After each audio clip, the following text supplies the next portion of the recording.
Doctor Estela, ¿qué tal?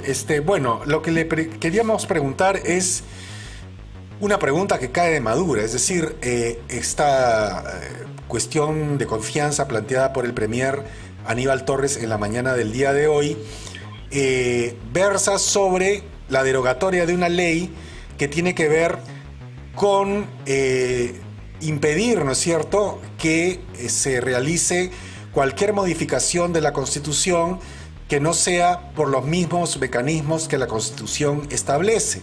Es decir, una ley que el Poder Ejecutivo llama antirreferéndum. Lo que trataría Aníbal Torres de hacer es entonces que esa ley sea derogada y por lo tanto que se pueda convocar a un referéndum, que no lo podrían convocar el Ejecutivo, lo tendría que convocar el Jurado Nacional de Elecciones, supongo yo, pero esa es, digamos, la figura. Ahora, ¿qué sucede si, como dice Aníbal Torres, el Congreso declara improcedente o inadmisible esta cuestión de confianza precisamente porque no está en, digamos, las funciones del Ejecutivo plantearla?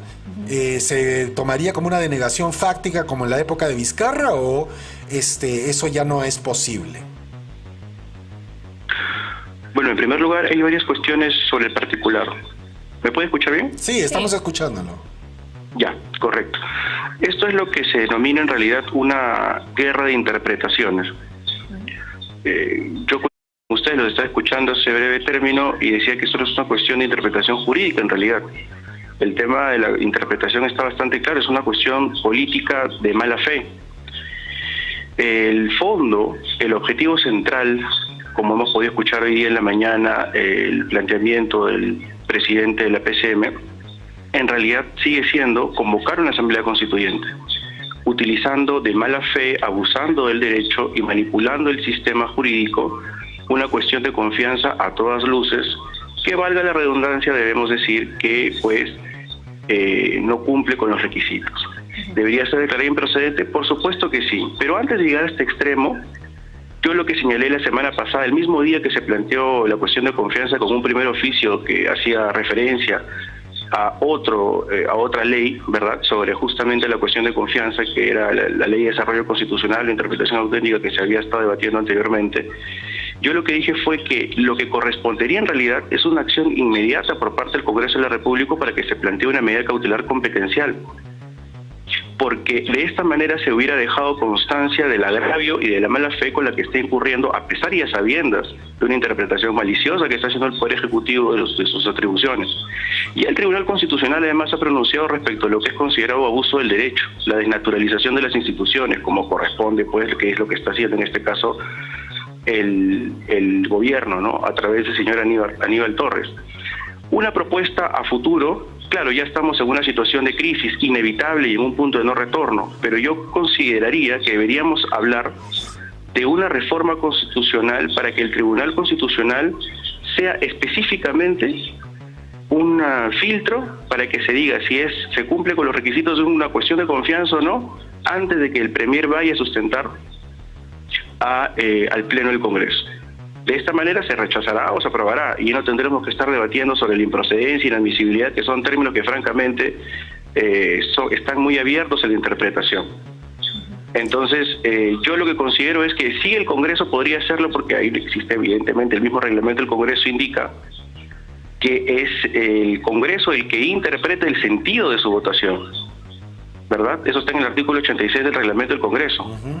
Entonces, en el marco de un gobierno que sigue teniendo como objetivo central la convocatoria del Poder Constituyente, tenemos que evidenciar y visibilizar algunas herramientas a futuro desde ya. La primera hubiera sido una medida cautelar, la segunda, el Congreso debería estar planteando una reforma constitucional o en todo caso una modificación a la ley orgánica del Tribunal Constitucional, agregándole una atribución para que sea un filtro, ¿no?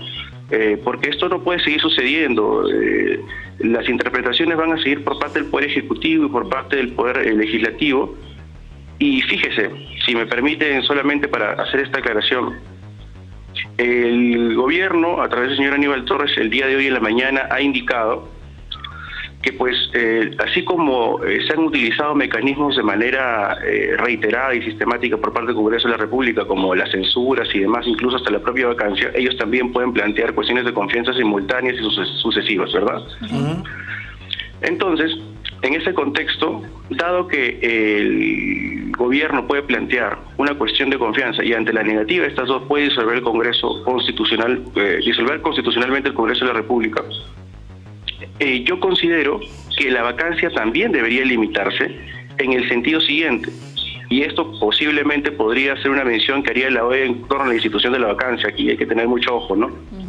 Porque la vacancia, si se presenta 2 veces ante el Pleno del Congreso y se rechaza de manera sucesiva con 66 votos, es decir, con la mitad más 1 el número legal de congresistas, es evidente que la representación mayoritaria del país, a través del Congreso de la República, le está diciendo al presidente: no lo queremos más.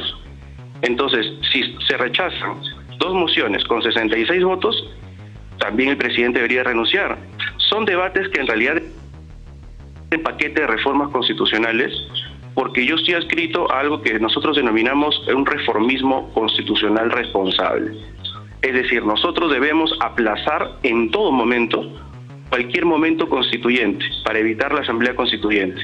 ¿Cómo se evita esto? No necesariamente a través de fórmulas políticas que van a crear mecanismos y candados que van a terminar bloqueando la voluntad popular, sino recogiendo las demandas de la población a través de temas urgentes como por ejemplo la propiedad de subsuelo, los contratos ley, y que la gente sienta que la Constitución es su herramienta y su norma máxima con las cuales ellos se pueden identificar y no querer expulsarla, porque evidentemente con ese tipo de herramientas y manipulaciones sentimentales juega el gobierno con el pueblo, ¿no? Ahora, que ha sido engañado a través de esta propuesta radical. Doctor, ¿qué pasa si el Ejecutivo de alguna manera interpreta que le han denegado la confianza y dice: renuncio a todo mi gabinete? Que es uno de los escenarios que también se ha estado evaluando desde que se presentó este pedido. Escuchaba a Natalia Amprimo, constitucionalista, que decía, por ejemplo, que este planteamiento debería ser sometido a opinión de la Comisión de Constitución, que debería declarar la procedencia y el Pleno finalmente archivarla para evitar la posibilidad de que el gobierno considere que esto ha sido denegado. ¿Usted también opina que por ahí debería ir la ruta de este pedido? Mire, por una cuestión de señal no le puedo escuchar por completo la pregunta, pero entiendo más o menos que el sentido de su interrogante va por el establecimiento de diversos escenarios. Sí, sí. ¿Verdad? Entonces, claro, por supuesto, el reglamento del Congreso también señala que se podría derivar previo informe de la Comisión de Constitución y declarar la improcedencia de la misma a través de la mesa directiva. Pero dado que es un tema urgente, dado que es un tema que pues genera mucha crisis y constante enfrentamiento entre los poderes del Estado, principalmente las relaciones ejecutivo-legislativo, es recomendable, se sugiere que un tema de esta naturaleza sea debatido en el Pleno del Congreso y sea zanjado en el Pleno del Congreso. Okay. ¿Verdad? Ahora, doctor, ¿qué pasa si si se declara inadmisible, como ya ha adelantado el presidente del Congreso, la cuestión de confianza, y el presidente del Consejo de Ministros dice, bueno, como también ya lo adelantó hoy día en la mañana, esa inadmisibilidad o improcedencia significa una negación fáctica de la cuestión de confianza y por lo tanto yo me voy a mi casa con todo mi gabinete y ya se ha disparado la primera bala y el presidente forma inmediatamente un gabinete nuevo, ¿no es cierto?, listo para presentar otra cuestión de confianza en cualquier momento. Entonces, ¿cómo queda esa situación? Porque todavía estamos nosotros, digamos, con una especie de trauma de la cuestión de confianza fáctica, negación fáctica de la cuestión de confianza, que entiendo ya fue superada por una ley del Congreso, pero no obsta para que el presidente del Consejo de Ministros vuelva digamos, aplicar el mismo argumento, se vaya a su casa, ante los hechos consumados se diga que ya existe una cuestión de confianza denegada y por lo tanto el presidente de la República está expedito para la siguiente cuestión de confianza, en cuyo caso podría disolver el Congreso si es que se la niega. Ok, mire, aquí hay un tema muy importante. Si el Congreso declara la inadmisibilidad de la cuestión de confianza, yo considero que eso es jurídicamente viable y posible, porque el Congreso interpreta el sentido de su votación, ese es uno, y dos, el propio reglamento indica que puede rechazarse de plano la cuestión de confianza cuando no se cumplan con los requisitos que son, pues, que no toquen, digamos, las competencias exclusivas del Congreso de la República. Si eso es así, yo creería, en primer lugar, que no se produce la crisis total del gabinete y el señor Aníbal Torres no debería o no estaría obligado a renunciar en todo caso. Lo que podría hacer es presentar nuevamente una cuestión de confianza, esta vez con que sí cumple los requisitos, porque recordemos que en todos estos términos jurídicos, ¿no?, la inadmisibilidad implica que no se cumple con uno de los requisitos o con varios o con todos, y por lo tanto eso puede ser subsanado, y podría ser subsanado en una siguiente cuestión de confianza, pero esta vez que sí esté vinculado a una competencia y una política general de gobierno. Discutamos pues sobre la anemia, sobre la desnutrición, sobre la desigualdad, de repente sobre algún decreto de urgencia. Bueno, ese es otro tipo de control, pero digamos un tema de política general del gobierno concreta, porque si nos metemos al tema de una competencia exclusiva, excluyente del Congreso de la República, el Congreso la va a declarar improcedente o inadmisible tantas veces como el señor Aníbal Torres lo plantea, y se va a seguir presentando esta inestabilidad y crisis política que, ojo, es lo que quiere el gobierno. Y ahora, esa es su principal intención. Y por otro lado, a ver, si el Congreso aceptara la cuestión de confianza y derogara la propia ley que ellos aprobaron en su momento, el presidente no podría reformar la Constitución con un referéndum directo, porque justamente la Constitución del 93 establece que para cualquier reforma constitucional previamente hay que, pues, pasar por el Congreso. Claro que sí. Toda reforma constitucional pasa por el Congreso de la República, eso lo dice el artículo 206 de la Constitución. Esta ley en verdad era una aclaración, digamos, no sé si necesaria, pero bueno, lo quisieron hacer por un tema de ponerle quizás un énfasis a algo que ya se veían venir, ¿no? Pero toda reforma constitucional pasa por el Congreso de la República. Ahora, el Congreso de la República con 66 votos podría convocar, ¿no es cierto?, un referéndum, salvo que en 2 legislaturas ordinarias sucesivas, que ya sabemos cuál es el procedimiento, ¿verdad?, podría pues aprobar una reforma constitucional, sin necesidad de convocar a referéndum. Entonces, todo esto pasa por el Congreso de la República. Caso contrario, por eso yo no estoy a favor de esta propuesta que se quería hacer respecto a incluir un párrafo en el artículo 206 y donde se indicaba que se prohibía la convocatoria del proceso constituyente. Porque mientras más candados y más prohibiciones se le ponga a la gente y lo perciba así, más van a despertar las iniciativas populares de atentar contra la Constitución. La Constitución en ninguna parte habla sobre Asamblea Constituyente. Ojo, tenemos experiencias comparadas en países vecinos, el más cercano y el más inmediato probablemente sea el chileno, ¿no? Pero también está el modelo de la Constitución panameña. O sea, puede debatirse la posibilidad de hacer una reforma constitucional para convocar y habilitar a la Asamblea Constituyente sin necesidad de tocar el artículo 206, que es intangible.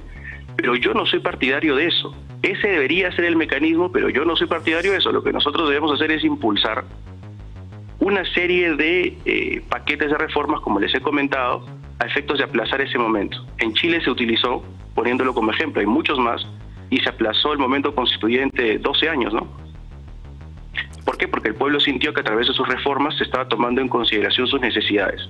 Pero la batalla política había sido tan dura por parte del sector de izquierda, que terminó absorbiendo a la mayoría de la población, que finalmente la consigna de ir en contra de la Constitución de Pinochet terminó absorbiéndolo todo, ¿no? Ahora, felizmente, ha triunfado el rechazo a esta Constitución chilena, que finalmente también debería generar consecuencias en nuestro país, y un mensaje claro que este tipo de propuestas, pues lo único que hacen es evidenciar y visibilizar las deficiencias de la izquierda, que tiene, pues pretende atribuirse el monopolio de la moralidad y en el fondo tiene grandes deficiencias de gestión y afanes totalizadores, ¿no?